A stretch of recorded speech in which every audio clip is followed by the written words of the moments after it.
এরা খলিফাতুল মুসলিমিন, নরেন্দ্র মোদী নিজেও খলিফাতুল মুসলিমিন নাকি সমান তালে।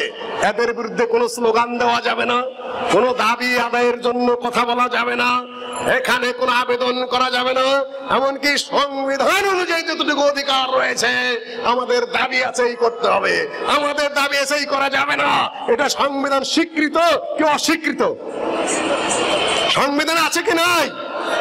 এতটুকু করা যাবে না। তারা মনে করেন যে যারা আছেন ভারতে, নরেন্দ্র মোদী খলিফাতুল মুসলিমিন, সেখানে কোনো কথা বলা যাবে না।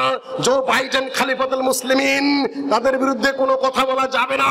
যারা আমাদের দেশে আছেন তারাও খলিফাতুল মুসলিমিন, চুপ করে বসে থাকতে হবে। কথা ঠিক না ব্যাঠি? মুসলিম শাসন প্রায় 750 বছর বা 700 বছর পর্যন্ত চলেছে ভারতে।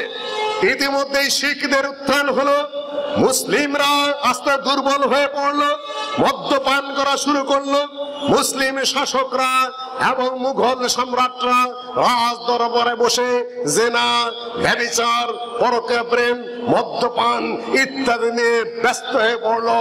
আর জমিদাররা যারা ছিল তারা বাইজি নাচানো, মদ্যপান করা, মদের বোতল হাতে নিয়ে সামনে বাইজিরা নাচে আর গান গায়, ওরা কিস্তি টুপি একটা মাথায় দিয়ে মদ্যপান করে আর বলে সুবহানাল্লাহ সুবহানাল্লাহ। আপনারা এখন ওয়াজ শুনতেছেন, সুবহানাল্লাহ বলেন না? এই সুবহানাল্লাহ সুবহানাল্লাহ বাইজি নাচায় আর বলে সুবহানাল্লাহ সুবহানাল্লাহ। সেনাবাহিনী দুর্বল হয়ে পড়লো, রাষ্ট্রীয় কোষাগার খালি হয়ে পড়লো, ষড়যন্ত্র অস্থির হয়ে পড়লো, দেশ বিচ্ছিন্ন হয়ে পড়লো। ইংরেজ ও ইস্ট ইন্ডিয়া কোম্পানি ভারতে ঢুকে পড়লো। তারা আস্তে আস্তে বাংলার পতন ঘটালো, নবাব সিরাজউদ্দৌলার পতন ঘটলো। ইতিমধ্যে এখান থেকে উদ্ধার করার জন্য সর্বপ্রথম যারা সংগ্রাম শুরু করেছিল তারা কারা? 3টা ধারা মনে রাখবেন। একটা হলো জিহাদি এবং রাজনৈতিক ধারা, আর একটি হলো হাদিস চর্চার ধারা, 3টি হলো বক্তব্য এবং লেখনির ধারা। কয়টা ধারা মনে থাকবে? না মনে থাকবে না, একটু পরে আপনারা ভুলে যাবেন। আমি বলবো খালি মাদ্রাসা করতে হবে, আপনি হ্যাঁ ওইটাই ঠিক আছে। আরেকজনে বলবে জিহাদ কর, অস্ত্র নিয়ে নেমে পর, মার বোমা। তখন ছিল ইংরেজদের বিরুদ্ধে, তখন ছিল শিখদের বিরুদ্ধে, আর এখন শাসনে কারা আছে? মুসলিম, ইংরেজ না শিখ? কারা? মুসলিম লা ইলাহা ইল্লাল্লাহ পড়ছেন। এখানে আবার 2 ভাগ। দেখুন আহলে হাদিসের কি দুর্দশা। একদল বলতেছে এই মুসলিমরাও কাফের, এদের বিরুদ্ধে অস্ত্র ধরা জায়েজ। এটা ভুল কথা না শুদ্ধ কথা? আর যদি মনে করে এনারাই খলিফাতুল মুসলিমিন, আমাদের যারা শাসক বর্তমানে আছেন এরা খলিফাতুল মুসলিমিন, নরেন্দ্র মোদী নিজেও খলিফাতুল মুসলিমিন নাকি সমান তালে।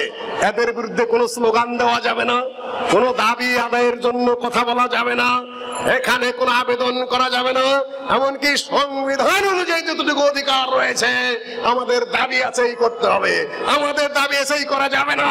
এটা সংবিধান স্বীকৃত কি অস্বীকৃত? সংবিধান আছে কি নাই? এতটুকু করা যাবে না। তারা মনে করেন যে যারা আছেন ভারতে, নরেন্দ্র মোদী খলিফাতুল মুসলিমিন, সেখানে কোনো কথা বলা যাবে না। জো বাইডেন খলিফাতুল মুসলিমিন, তাদের বিরুদ্ধে কোনো কথা বলা যাবে না। যারা আমাদের দেশে আছেন তারাও খলিফাতুল মুসলিমিন, চুপ করে বসে থাকতে হবে। কথা ঠিক না ব্যাঠি? 2টার পার্থক্য বুঝেছেন তো? না বুঝেন না এখনো, খালি প্রশংসা করেন বেহুদার মতো। কমন সেন্স হারিয়ে ফেলেছি, বিবেচনা হারিয়ে ফেলেছি। কার বিরুদ্ধে অস্ত্র ধারণ করা যাবে, কার বিরুদ্ধে অস্ত্র ধারণ করা যাবে না, আবার কার বিরুদ্ধে শুধু প্রতিবাদ করা যাবে কিন্তু অস্ত্র ধরা যাবে না, ভাগ আছে, হিসাব কিতাব আছে আহলুল হাদিসদের। এখন যদি বলি যে কাফেরের বিরুদ্ধে অস্ত্র ধারণ করা যাবে না, তাহলে নবী মুহাম্মদ সাল্লাল্লাহু আলাইহি সাল্লামের আবু জেহেলের বিরুদ্ধে অস্ত্র ধারণ করা হারাম ছিল। হারাম না হালাল? কথাই বলতে পারতেছেন না। না না না, আমি বুঝেছি তো। বহু জাগরণ হয়েছে আহলে হাদিসদের কয়েক বছরে, খালি এখন কবরটা দেওয়া বাকি আছে। আল্লাহুম্মা গফির লিহাইয়িনা ওয়া মাইয়িতিনা বলাটা বাকি আছে শুধুমাত্র। বহু উন্নতি গেছে, ঠিক বেঠিক করে তো দাঁত বিজলে গলা খাকড়ে শেষ করেন মাঠগুলা। আসলে হয়েছেন কি তা তো বোঝা যায় যখন বক্তৃতা করি, তখন কিছু মনে করবেন না, খালি শুনে যান একটু একটু করে। সম্মানিত উপস্থিতি, এই যে বর্তমানে সৌদি শাসক যারা আছেন, এরা কাদের বিরুদ্ধে যুদ্ধ করেছিলেন? সৌদি আরবে বসে বসে তো খালি বলেন বড় বড় কথা। কার বিরুদ্ধে সংগ্রাম হয়েছিল? সেখানে আরেকটা মুসলিম শাসকের হাত থেকে তাদের ক্ষমতা ছিনিয়ে নিয়ে কোরআন এবং সহিহ হাদিস ভিত্তিক শাসন কায়েম করতে হয়েছিল। জায়েজ না জায়েজের ফতোয়া আমি কোনোটাই দেব না। যখন ইংরেজরা আক্রমণ শুরু করলো, দেশটা নিয়ে নিল, যখন শেষ সম্রাট বাহাদুর শাহ জাফরকে ইংরেজরা ফাঁসির অর্ডার দিল, ফাঁসির অর্ডার মওকুফ করে মায়ানমারে তাদেরকে নির্বাসন করে পাঠিয়ে দিল। দেশের সম্রাট, মুঘল সম্রাট, গোটা ভারতের সম্রাট, তার বিচার কে করে বলেন? তার বিচার করছে কে? ইংরেজরা বিচার করছে বাইরের থেকে আইসা। মৃত্যুদণ্ড লাঘব করে দিয়ে বর্মায় পাঠিয়ে দিল। সেখানে তিনি লেখার কাগজ কলম ছিল না, কবি মানুষ ছিল, ওয়ালে কবিতা লিখে গিয়েছিলেন, না মা না বুলবুল কো সৈয়দ সে গেলা, না না বুলবুল কো সৈয়দ সে, না বাগবা সে গেলা, किस्मत लिखी थी फसले बहार में, कितना ही बदनसीब है जफर के दफन के लिए 2 गज भी जमीन नहीं मिली कोई यार में। ওয়ালে কবিতা লিখে গিয়েছিলেন, হায় রে জাফর, গোটা ভারতের 2 সম্রাট আজকে নিজের দেশে 4 হাত জায়গা পেলি না কবরের জন্য। আর আপনাদের অবস্থা কি? সম্মানিত উপস্থিতি, ইংরেজদের হাত থেকে, শিখদের অত্যাচারের হাত থেকে, শিরকের হাত থেকে, বেদাতের হাত থেকে কোরআন এবং হাদিসের সুস্পষ্ট বিধি বিধান বাস্তবায়ন করার জন্য, প্রচারের জন্য সর্বপ্রথম যারা আন্দোলন শুরু করেছিল তারা কারা এই ভারতে বলুন? দু একজন একটু একটু কথা বলছেন, কিছুই জানেন না। যখন আমি এখানে কুদি, যখন আমি এখানে চিৎকার পারি, যখন আমি আমার ছেলেকে নিয়ে আইসা ওখানে বসায় বসে আঙ্গুল ঘুরাই, তখন মনে হয় যে আমি আর আমার সালাউদ্দিন এই দেশে ইসলাম প্রতিষ্ঠা করেছি। এদেশে সুন্নতের আলোচনা আমরাই করি, এদেশে কোরআনের কথা আমরাই বলি, এদেশে সালাফিয়াত এবং আহলে হাদিসের কথা আমরাই বলি। না আমাদের আগে কেউ ছিলেন? আমাদের আগে কেউ ছিলেন? না না না, আমি শুরু করলাম। আমার বাপ, আমার স্টাইল, আমার সিস্টেম, আমার কথা বলার পদ্ধতিতে মনে হয় আমি আর আমার বাপেই করেছি নাকি? বলে যে ভাই রে, যমুনার পুপ্পারে মানুষ মাত্র আছে 3 জন, শ্রেষ্ঠ মানুষ, আর কিছু বলা যাবে না। বলা যাবে না। হুজুর বলেন বলেন কে, কি সমাচার? বলে একজন ছিলেন ইরানের আল্লামা রুম। হুজুর আরেকজনকে যে বলা যাবে না, যে বলুন। আরেকজন হলেন আমার পিতা মারহুম। আরেকজনকে না বলা যাবে না, যে বলেন। আরেকজন হলো বক্তাই বান্দা মাসুম। এছাড়া আর মানুষ নাই পৃথিবীর বুকে। আপনাদেরকে আমরা এইভাবে বেউকুফ বানাচ্ছি। আহলে হাদিস হতে চেষ্টা করুন, ব্রেনটাকে প্রশস্ত করুন, চিন্তা চেতনাকে আরো বলিষ্ঠ করুন। সম্মানিত উপস্থিতি, শিখদের বিরুদ্ধে যুদ্ধ শুরু হয়ে গেল, ইংরেজদের বিরুদ্ধে শুরু হয়ে গেল সাই নদীর তীর থেকে। সেই সাই নদীর পারে আমি গিয়েছিলাম রায় বেরলভিতে, বেরলভিতে লখনৌ, সেই বেরলভিতে যেখান থেকে সৈয়দ আহমদ বেরলভি তার বাহিনী নৌকায় করে স্টার্ট করেছিলেন, সেই নদীর পারে আমি গিয়েছি, সেই নদীতে ওযু করেছি এবং সেই মসজিদে সালাত আদায় করার সুযোগ আমার হয়েছে। সেখান থেকে যুদ্ধ শুরু হয়ে গেল। গোটা ভারতে ইংরেজদের বিরুদ্ধে যুদ্ধ এই বাংলা পর্যন্ত পরিচালিত হয়েছে। সেটাকে আপনারা জানেন না জানেন না? সেটাকে আপনারা জানেন কি জানেন না? না জানেন না। এই যে ঢাকায় আহলে হাদিসের বিষয়টা কোথা থেকে এসেছে বলেন? কে এসে? উনি এতদিনের মানুষ, এখানেও ভুল করেছেন। 1801 সালে তার জন্ম। এর আগে মধ্যে মুজাহিদ হাজী বদরুদ্দিন সৈয়দ আহমদ বেরলভী যখন হজের দিকে যান, কলিকাতায় দেখা হয়েছে বট্টু হাজী বংশালের। হাজী বদরুদ্দিন ঢাকা থেকে চামড়া নিয়ে যেতেন কলিকাতা, এবং কলকাতা থেকে টিন নিয়ে আসতেন ঢাকায়। সেই হাজী বদরুদ্দিন সাহেব প্রথম দিকে এখানে আহলুল হাদিসের দাওয়াত নিয়ে আসেন, এবং এই ঢাকার এই বংশাল ছিল মুজাহিদ ক্যাম্প ইংরেজদের বিরুদ্ধে। মধ্যে মুজাহিদ হাজী বদরুদ্দিন আব্দুর রহমান বিএবিটি সাহেবের লেখা সাবেক জমিয়ত আহলেদের সেক্রেটারি জেনারেল বই কেউ পড়েছেন? পড়েছেন কেউ? না, পড়েন নাই, কিছু পড়েন নাই, আমি জানি। আরো তাদের ছাত্ররা পরবর্তী আরো বেশ কিছু ছাত্র নাজিরা বাজার মাদ্রাসায় কে প্রথম 10 দিয়েছিল, কে বলতে পারবেন? কাফি সাহেব দিয়ে শুরু করুন। আলহামদুলিল্লাহ, কাফি সাহেব নামটা তো মুখে আনতে পারছেন, এই জন্য আপনাকে ধন্যবাদ। কিন্তু তারও আগে ইমাম শওকানির ছাত্র এবং ভারতের শাহুল্লাহ মুহাদ্দিস দিল্লি শাহ আব্দুল আজিজ ছাত্ররা এখানে 10 দিয়েছেন। সে নামগুলা এখন এই মুহূর্তে আর আমি বলতে চাই না। মহাযুদ্ধ হলো, বিভিন্ন জায়গায় যুদ্ধ হলো, Ambala trial, Malda trial, Kolkata trial সহ বহু ট্রায়াল, সন্ত্রাসী মামলা দায়ের করলো ইংরেজরা। গোটা ভারতের মুঘল সম্রাটের বিরুদ্ধে মামলা করে তাকে দেশান্তরিত করলো। আর তাদের বিরুদ্ধে যারা যুদ্ধ ঘোষণা করেছিল এই ঢাকার বংশাল, ওই ময়মনসিংহের ধানীখোলা, বগুড়ার সন্ধ্যাবাড়ি থেকে শুরু করে, জামিরা থেকে শুরু করে, রাজশাহী সবুরা থেকে শুরু করে, চাঁপাইনবাবগঞ্জ, মুর্শিদাবাদের পদ্মা নদীর তীর দিয়ে একেবারে দক্ষিণ পর্যন্ত, ওদিকে যশোরে, ওদিকে খুলনায়, ওদিকে সারা বাংলাদেশের মুজাহিদদের ক্যাম্প ছিল যারা ইংরেজদেরকে সন্ত্রস্ত করে ছেড়েছিল। পরে ইংরেজরা এই দেশ থেকে বাধ্য হয়। এই জন্য যদি আপনারা পড়তে চান অসমাপ্ত আত্মজীবনী শেখ মুজিবুর রহমান সাহেবের, এটার 22 পৃষ্ঠা আপনারা পড়তে পারেন। আবুল মনসুর আহমদ সাহেবের আমার দেখা রাজনীতির 50 বছর পড়ে নিতে পারেন, আপনারা পড়ে নিতে পারেন। ওয়াহাবি মুভমেন্ট ইন ইন্ডিয়া, এটা হলো ডক্টর কিয়ামউদ্দিন আহমদের লেখা ওয়াহাবি আন্দোলন, বিচারপতি মওদুদের লেখা। তারপরে ডক্টর গালেব সাহেবের থিসিসটা পড়তে পারেন। আহলে হাদিস পরিচিতি আল্লামা আব্দুল্লাহ আল কাফি সাহেবের এই বইটা কেউ পড়েছেন এ পর্যন্ত? কয়জনে? মাশাআল্লাহ। ডক্টর গালেব সাহেবের থিসিসটা পড়েছেন কয়জনে? মাশাআল্লাহ। মরণ সোজদার ডে, সকালের সূর্য দেখলেই বোঝা যায় যে সারাটা দিন কেমন যাবে, সারাটা দিন কেমন যাবে বোঝা যাবে। এই হলো আমাদের দুরবস্থা। এই পর্যন্ত আমরা নিয়ে আসতে পেরেছি। কাফি সাহেবের নাম বলতে পারছেন মাত্র 1 থেকে 2 জনে, তার আগে গেলে কারো কোনো খবর নেই। এই যে ভূখণ্ডতে বসবাস করছেন, এই স্বাধীন ভূখণ্ডটা ইংরেজদের হাত থেকে, হিন্দুদের কাছ থেকে ছাড়িয়ে আনার ক্ষেত্রে সবচেয়ে বড় অবদান কাদের বলেন? ওই ঘুরে ঘুরে 2-3 জনই, পিছনের মানুষরা জানেন না কি সমাচার। শেখ মুজিবুর রহমান সাহেব লিখেছেন সিপাহী বিদ্রোহ এবং ওহাবি আন্দোলনের ইতিহাস আমার জানা ছিল। কেমন করে ব্রিটিশ রাজ মুসলমানদের কাছ থেকে ক্ষমতা কেড়ে নিয়েছিল, কি করে রাতারাতি মুসলমানদের সর্বশান্ত করে হিন্দুদের সাহায্য করেছিল। মুসলমানরা ব্যবসা বাণিজ্য জমিদারি সিপাহীর চাকরি থেকে কিভাবে বিতাড়িত হলো, মুসলমানদের স্থান হিন্দুদের দ্বারা পূরণ করতে শুরু করেছে ইংরেজরা। কেন?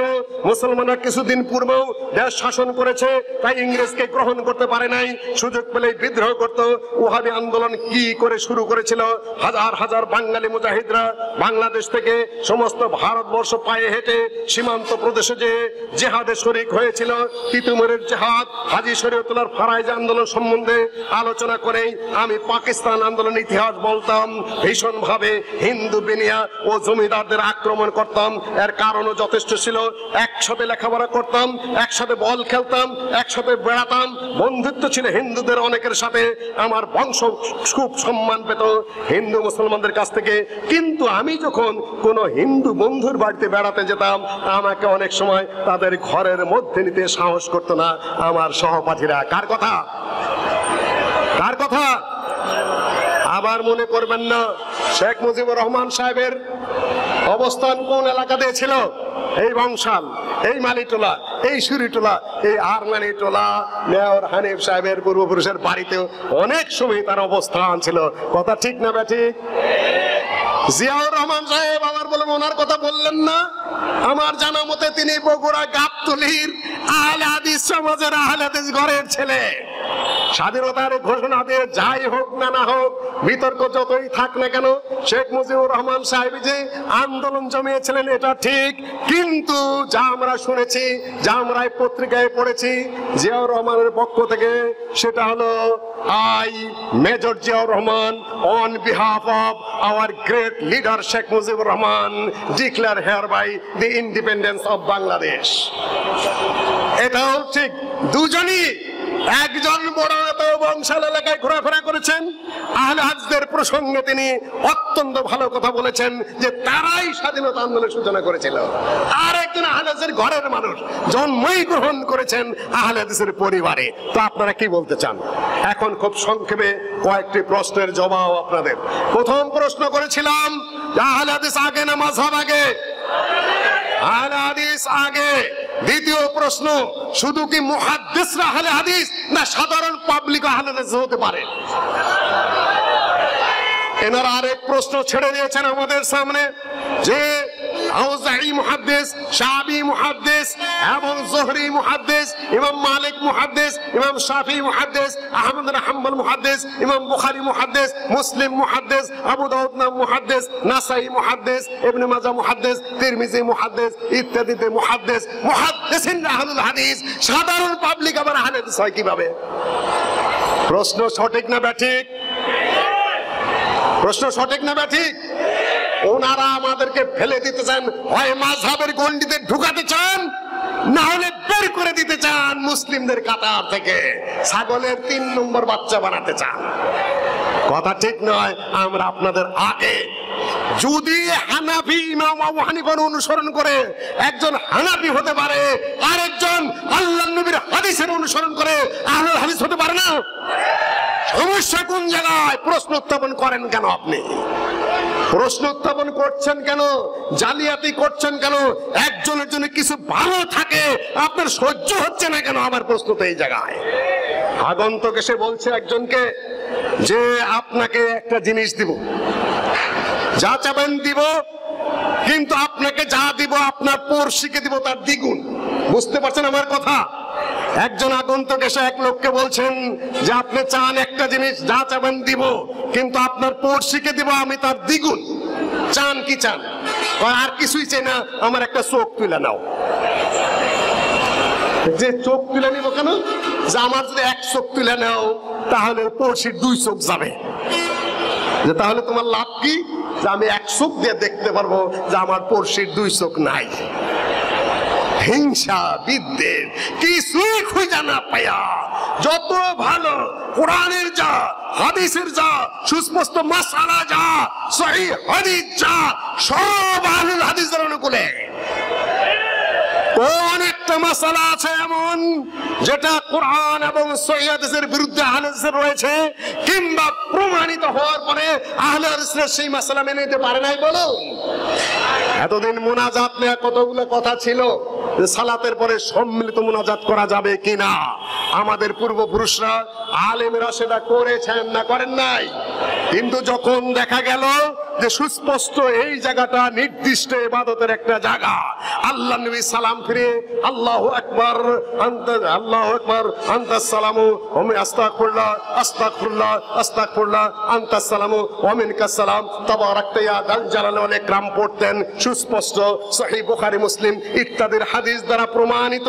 এখন যদি সালাম ফিরানোর পরে নিজের বানাউটি হাইয়্যান আলাইহিস সালাম ওয়া ইলাইকা ইয়ারজাউস সালাম আদখিলনা দারাকা দারাস সালাম চু চু চু চু চু করি, হবে কি হবে না?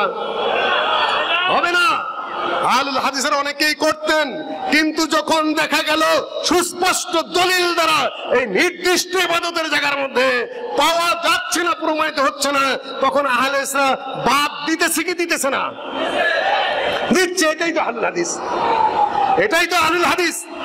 সহিহ দলিল যদি না থাকে আপনি মানবেন না, সহিহ স্পষ্ট দলিল থাকলে সেটা কি করবেন? মেনে নেবেন। এইটাই তো মূলনীতি। এমন একটা মাসআলা দেখান যেখানে সহিহ হাদিস আছে এবং সেটা শুদ্ধ দলিল দ্বারা প্রমাণিত, অথচ আহলুল হাদিসরা সেটা সম্মিলিতভাবে মানেনি। এমন দলিল আপনারা দেখান তো। কিন্তু আল্লামা আব্দুল্লাহ আল কাবি সাহেব একটা চমৎকার কথা বলেছেন, হাদিসকে দলিলের সূত্র হিসাবে মেনে নেওয়া আর যে আহলে সুন্নাত ফিরকাগুলির সকলেই কোরআন ও সুন্নাহর প্রাধান্য নীতিগতভাবে স্বীকার করে লইলেও তাহাদের নেতা ও ইমামগণের সিদ্ধান্তগুলি কার্যত তাহাদের কাছে প্রকৃত অনুসরণীয় বলিয়া বিবেচিত হইয়া থাকে। যে দলের যিনি মাননীয় ইমাম, তাহার কোন উক্তি ও সিদ্ধান্ত রাসূলুল্লাহ সাল্লাল্লাহু আলাইহি সাল্লামের হাদিসের পরিপন্থী হইলেও উক্ত ইমাম বা নেতার নামে যে দলটি গড়িয়া উঠিয়াছে তাহারা কোরআন ও সুন্নাহর নির্দেশের সরাসরি অনুসরণের পরিবর্তে তাহাদের নেতার উক্তির অনুসরণ করিয়া থাকেন এবং নেতার সিদ্ধান্তের প্রতিকূল হাদিসের পরোক্ষ ব্যাখ্যায় প্রবৃত্ত হন এবং যেভাবেই হোক রাসূলুল্লাহ সাল্লাল্লাহু আলাইহি সাল্লামের হাদিসকে টানিয়া হেছড়াইয়া স্বীয় নেতার সিদ্ধান্তের সহিত সুসমঞ্জস্য করিতে সচেষ্ট থাকেন। অথচ একটি স্থানেও তাহারা তাহাদের নেতার সিদ্ধান্ত বর্জন করিয়া রাসূলুল্লাহ সাল্লাল্লাহু আলাইহি সাল্লামের হাদিসের অনুসরণ করিতে প্রবৃত্ত হন না। মেনে নেন যে আমরা হাদিস মানি, আমাদের সূত্র, কিন্তু যখনই নেতার সিদ্ধান্ত ইমামের সিদ্ধান্তের বিরুদ্ধে হাদিস চলে যায় তখন কোনটা মানি? ওইটাই মানি। তাহলে হাদিসকে মেনে নিলাম ঠিকই নীতিগত ভাবে, কিন্তু প্র্যাকটিক্যালি কি করি? প্র্যাকটিক্যালি মানি না। প্র্যাকটিক্যালি শুধু হাদিস ঘোরাতে থাকি, পেঁচাতে থাকি, অন্য পথে চালাতে থাকি, আর আহলুল হাদিসদেরকে নানান ভাবে বিভিন্ন ভাবে তাদের বিরুদ্ধে কটাক্ষ করতে থাকি। আহলুল হাদিসের বিরুদ্ধে কটাক্ষ করাটা ঈমানের লক্ষণ, সুন্নতের লক্ষণ না বেদাতের লক্ষণ?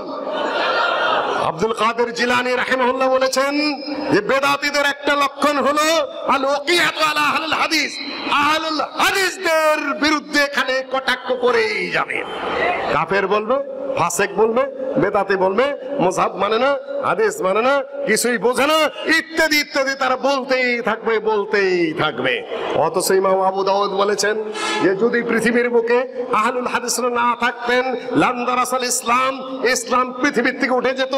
ইমাম শাফি বলেছেন যে আহলুল হাদিসে ফিল আরদি কান নুজুমি ফিস সামা, আহলুল হাদিস পৃথিবীর বুকে এমন যেমন আকাশের বুকে তারকা। আগের যুগে কম্পাস ছিল না, দিগদর্শন যন্ত্র ছিল না, তখন নাবিকেরা যখন রাস্তায় চলতো আকাশের তারকা দেখে তারা পথ চলতো। ঠিক ওই আলামাত ওয়া বিন নাজমি হুম ইয়াহতাদুন, কম্পাসের অভাবে, দিগদর্শন যন্ত্রের অভাবে সাগরের বুকে নাবিকেরা যখন পথ খুঁজে না পায় তখন তারা যেরকম আকাশের ওই তারকার সাহায্যে পথ চলে, মানুষ এই পৃথিবীর বুকে কিভাবে শরীয়তের পথ চলবে, দ্বীনের পথ চলবে। ব্রিটিশরা এই দেশের লামাযহাবীদেরকে আহলে হাদিস উপাধি দিয়ে গেছেন। তাহলে মাকদেসির যে লেখা, সাহাবীগণ আহলুল হাদিস ছিলেন না কি ছিলেন? তাবেঈগণ আহলে হাদিস ছিলেন কি ছিলেন না? ভারতের বুকে যারা ইসলাম নিয়ে এসেছেন তারা কারা? সাহাবী এবং তাবেঈ। ইংরেজরা ওই যুগে ভারতের শাসনে ছিল কি ছিল না? এই দেখেন কি অবস্থা সৃষ্টি করছেন। আর ইংরেজদের তাহলে এতদিনে সাহাবীরা এসেছেন ৮৬ হিজরিতে, দে বললেন তারও আগে ওমর রাদিয়াল্লাহু তাআলার যুগে এসেছেন কিছু, ৮৬ হিজরিতে মুহাম্মদ ইবনে কাসিম দে বলে এসেছেন। তারপরে ইংরেজরা তো আসলো আজ থেকে মাত্র কম ও বেশি ২৫০-৩০০ বছর আগে। তার আগে ভারতে কি ছিল? কিছুই বুঝতেছেন না, অদ্ভুত ব্যাপার। ইংরেজরা আগে না আহলে আগে ভারতে? ইংরেজরা আসার শত শত প্রায় ১০০০ বছর আগে আহলে হাদিসরা ভারতে এসেছে। তাহলে ইংরেজরা আহলে ইসলাম দিল না আহলে ইসলাম আগেই ছিল? আগেই ছিল। তারপরে আরো বড় কথা, ইংরেজদেরকে যারা তাড়ালো তারা কারা? যুদ্ধ করলো তারা কারা? বট্টু হাজি কারা? হাজি মিজানুর রহমান কারা? আশিকুল্লাহ কাজী সাহেব কারা? কাজী মিয়াজান কারা? মুয়াজ্জম সর্দার কারা, তারপরে ওই যে চাঁপাইনবাবগঞ্জের রফিক মন্ডল তারা কারা, সৈয়দ আহমদ বেলভি কে, শাহ ইসমাইল কে, মৌলানা ইনায়েত আলী কে, মৌলানা বেলায়েত আলী কে, আহমদুল্লাহ কে, তারপরে আব্দুর রহিম কে, জাফর থানেশ্বরী কে, আর ওই যে কে কে যদি আমি করতে থাকি আমার ঘন্টার পর ঘন্টা লেগে যাবে। মৌলানা আকরম খাঁ, যিনি বাংলা পত্রিকার জনক, এই দেশের রাজনীতিতে যিনি প্রধান ভূমিকা পালন করেছে, এই দেশের রাজনৈতিক আন্দোলনের যে স্বাধীনতা তার নেতৃত্ব কে দিয়েছেন বলেন? কেউ জানেন না, বলতে পারতেছেন না। 1941 থেকে নিয়ে 1949 সাল পর্যন্ত এই দেশে মুসলিম লীগের হাতে এই দেশ স্বাধীনতা পেয়েছে। ইংরেজদের হাত থেকে শেখ মুজিবুর রহমান সাহেব তখন মুসলিম লীগের ছাত্র নেতা, যুবক নেতা। 49 সালে 39 সালে তিনি সরোয়ারদের কাছে যে কলিকাতায় মুসলিম লীগে যোগ দেন, মৌলানা আকরম খান নাম এখানে প্রায় 20-25 জায়গায় তিনি উল্লেখ করেছেন। মৌলানা আকরম খান রাজনৈতিক নেতৃত্বে পূর্ববঙ্গ ইংরেজ এবং হিন্দুদের হাতে স্বাধীন হয়েছে। তিনি আহলে হাদিস না গায়রে আহলে হাদিস? তার বাবা, তার দাদা মদন খান, মুফিদুদ্দিন খান, তারা সবাই বালাকোটের যুদ্ধে অংশ নিয়েছিলেন শিখদের বিরুদ্ধে। গোটা ভারতে ইংরেজদের বিরুদ্ধে, শিখদের বিরুদ্ধে এই জিহাদ এবং আজাদি আন্দোলন কারা পরিচালনা করেছেন বলেন? কয়েকজনই কথা বলছেন, আওয়াজ উঠছে না, কিন্তু উঠবে। মন সোজদার দে। আমি যুবকদের লক্ষ্য করছি, আমি ছাত্রদের লক্ষ্য করছি, আমি লক্ষ্য করছি অনেকেই ইতিমধ্যে কিছু খবর ঘটেছে, মাঝখানে বলে যায়, কিছু মনে করবেন না জমিয়ত আহলেসের ভাইরা। জমিয়ত আহলেসের কাউন্সিল স্থগিত হয়েছে, আপনারা জানেন। নির্বাচন হওয়ার কথা ছিল গত কয় তারিখে? 27 কি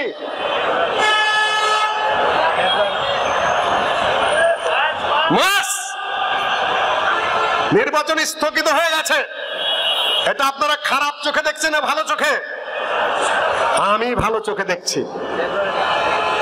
এই তো গত সপ্তাহে 27 মার্চ না 27 ফেব্রুয়ারি, রাইট, নির্বাচন স্থগিত। আপনারা খুশি না বেজার? কিছুই বোঝেন না, সুতরাং খুশিরও কিছু নাই, বেতারও কিছু নাই। দাঁত বড় থাকলে না তার হাসিও বোঝা যায় না, কান্নাও বড় বোঝা যায় না।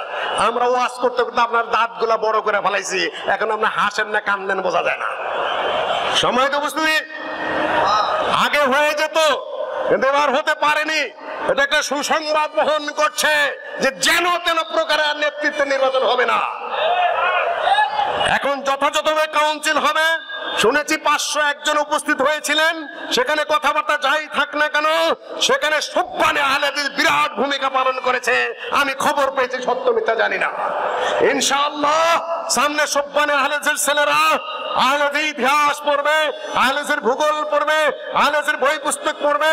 তারা সুশিক্ষিত হবে, জ্ঞানী হবে, সতেজ মেধার অধিকারী হবে এবং সকল বাধার অলগল ভেঙে চড়ে আহলে হাদিসকে একটা নির্দিষ্ট গতির দিকে তারা ধাবিত করবে ইনশাআল্লাহ। সামনে যেটা হবে সেটা স্বচ্ছ হবে, পরিচ্ছন্ন হবে। আল্লামা আব্দুল্লাহিল কাফি সাহেবের গঠনতন্ত্র অনুযায়ী যে নির্বাচনে যে বিধান আছে, কাউন্সিলরদের সরাসরি ভোটে যিনি হবেন তিনি জমিয়ত আহলে চালাবেন ইনশাআল্লাহ। এখন বলবেন চলবে, আমাকে চলবে না মানে? আমাকে প্রশ্ন করেছিলেন বিএনপি আমলে, কেউ কিছু মনে করবেন না। কিছু কথা শুনে রাখুন যে গণভোটের মাধ্যমে আমিন নির্বাচন হওয়া জায়েজ কি না জায়েজ? জায়েজ কি না জায়েজ? কোথায় নিয়ে গেছে আপনাদেরকে, তাই না? এমন বিভ্রান্তির সৃষ্টি করেছি, এমন বিভ্রান্তির সৃষ্টি করেছি, এমন বেহুদা বক্তব্য মাঠে দিয়েছি যে এখন আর আমরা বুঝতেই পারি যে আমরা হ্যাঁ বলবো না না বলবো। কোন কথা নেই, পরিষ্কার পরিচ্ছন্ন। কেউ আল্লামা আব্দুল্লাহিল কাফি সাহেবের চেয়ে বেশি বুঝতে চেষ্টা করবেন না। আপনি যেই হন না কেন, তার 100 ভাগ 1 ভাগ জ্ঞান কারণে, তার 100/1 বুদ্ধি কারণে, তার 100/1 বোধ শক্তি কারণে, তার মাপের এবং মানের মানুষ গত শতাব্দী থেকে পর্যন্ত আল্লামা সানাউল্লাহ অমৃতসরীর কথা আমি বলবো না, পয়দা হয়নি। তিনি যেটা লিখে গেছেন গণতন্ত্রে বিষয় নির্বাচন, সেই কাউন্সিলররা, সেই জেনারেল কমিটির সদস্যরা বা নির্বাচকরা সরাসরি ভোটে যাকে নির্বাচন করবেন তিনি নির্বাচিত হয়ে বাংলাদেশ জমিয়তে আহলে হাদিসকে লিড দিবেন। আপনারা রাজি কি নাজি না? বলবেন যে চলবে, চলবে না মানে? বিএনপি আমলে আমাকে একজন প্রশ্ন করেছিলেন যে খালেদা জিয়া ছাড়া বাংলাদেশ কে চালাবে? আমি বললাম হ্যাঁ আছে, যে কে? যে দেশের সংবিধান। এবার আমাকে কেউ কেউ প্রশ্ন করেন যে শেখ হাসিনা ছাড়া দেশ চালানোর মতো কে আছে? আমি বলছি হ্যাঁ আছে, দেশের সংবিধান। দেশের সংবিধান সবার উপরে, সংবিধানের কাছে ফিরে যাবেন, চালাতে কোনো অসুবিধা হবে না, যে কেউ রাষ্ট্র চালাতে পারবে যদি আপনি আপনার দলীয় নীতি, সিদ্ধান্ত, সিস্টেম পরিচ্ছন্নভাবে মেনে চলেন। দল চালানোর মতো নেতার অভাব হবে না। দল চলবে নীতির উপরে, দল চলবে পদ্ধতির উপরে, দল চলবে সিস্টেমের উপরে। আপনারা অবাক হয়ে যাচ্ছেন যে আহলে হাদিসের মারতে গেলে কি শুনছি, এগুলো আহলে হাদিসের বক্তব্যের মূল জায়গা ও মূল কথা। মাসালা মাসাইল মসজিদের ইমাম সাহেব আব্দুল আজিজ ভাইয়ের কাছে জিজ্ঞাসা করলে সব মাসালার জবাব দিয়ে দেবে না? দিতে পারবে না? দিতে পারবে কি পারবে না? এখানে মাসালা আবার না বললেও চলে। মসজিদের যে কোন ইমাম সাহেব তারা যোগ্য, তারা হায়েজের মাসালা দিতে পারে, তারা নেফাজের মাসালা দিতে পারে।